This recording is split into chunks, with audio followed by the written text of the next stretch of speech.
today. What are you expecting out of this group this season? I'm expecting a lot.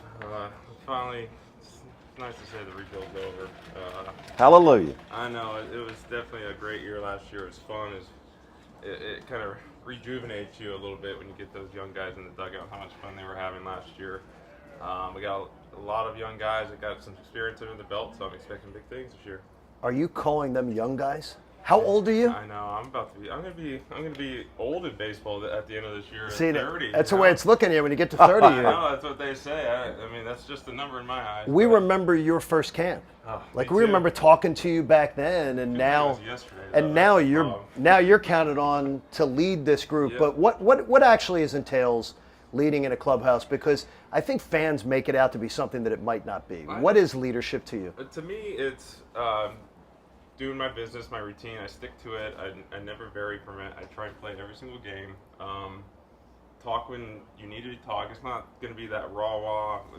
Most fans see in the playoffs, they get huddled in the dugout and they yell, and that's the leader. I was like, that's just a spur of the moment. Like, if something happens, it's usually a veteran guy that does that. But we have hitters meeting every single day, and I'll speak when I need to speak. I feel like that's what a leader is. It's not like, look at me, let's do all this kind of stuff. It's go out there, do my business, play the game the right way, respect the game, and then when something needs to be said, you say it at that time.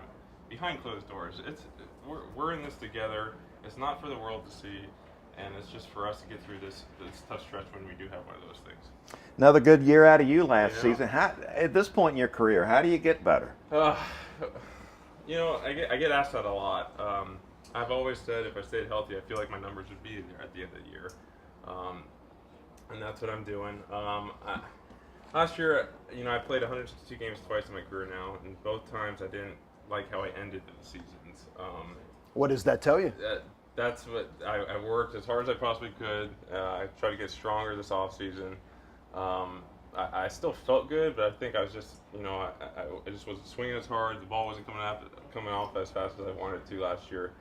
So I just tried to keep working in this off season instead of doing 4 days a week of strength training. I did 5, just to see if that would help. I don't know if it's going to help, but we'll find out at the end of the year. So, I just kind of switch up the workout plans and see if I can make it through, but they're saying it's going to be tough to play 162. We'll see about that. Your manager's flat out told us it's going to be tough for you to play 162. Yeah, and I'm still going to keep going against it. That's what I told him. I was like, if you get 2 hits a game, you can't take me out of the lineup, right?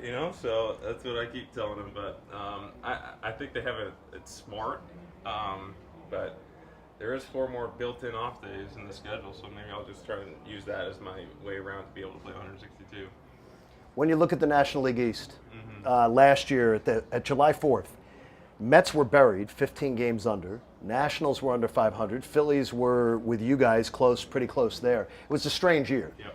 You don't expect to see that strange thing again on 4th of July this year, right? No, I do not. This division was already tough to begin with, and it just got a whole lot tougher.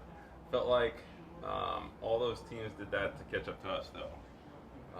We won 90 games, and we still got better, adding Josh Donaldson and getting Nick back and signing a veteran catcher in Brian McCann. We're going to have a full year of Darren O'Day, a full year of Kevin Gausman. Looking for Nuke to be first half Nuke. We just got so much upside. So many young guys that have another year of experience. I just don't see how it's not going to be a fight till the end in this division.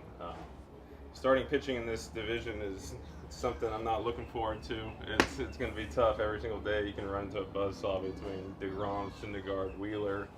Let's go to Washington and go to Scherzer, Strasburg, and Corbin, and just it goes on and on. So I think it's going to be. I don't know if you're going to see anybody win 90 to 95 games in this division. I really don't. It's going to be a tough division. Instead of we beat up on the division last year, and I think it's just going to be an even match. I think you're going to see a lot of us be, 10-9 and 9-10 against the division. It's not. I don't think you're going to see the 14-5 against a certain team in this division this year. So I think it's going to be an all-out fight to the absolute end.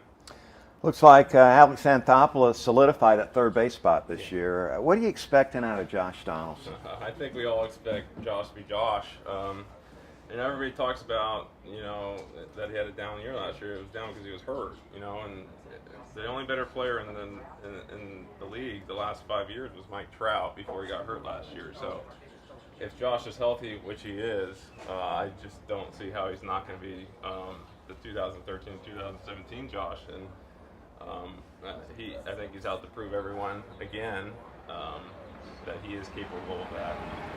It's nice to have that kind of guy with that mentality on your team, and it's going to wear off on everybody else.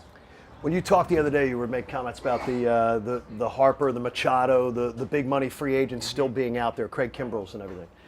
When now you see that various organizations were offering 275, 280, 300, getting close to that, does that change your perception, though, about how the market was in the offseason? No, because what if that was in just the last couple of days? You know, you never know if it's... well, it's a waiting game, right? It is. So that's not to say that he might have had those in the last week.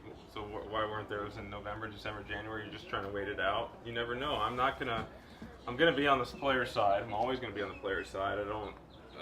It's not good that those offers need to be done in January, so he can be in here in camp and it all put it behind. And I'm happy that he signed, and we still got 100+ more free agents out there. Really good veteran guys.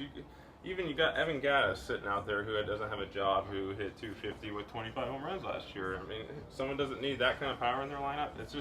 It's not just the Bryce Harpers, the Manny Machados, the Craig Kimbrels, the Dallas Keuchels, the Marlon Gonzalez. There's so many guys that don't have jobs that it's just it's a weird free agency, and hopefully we can get it resolved in the next couple of years.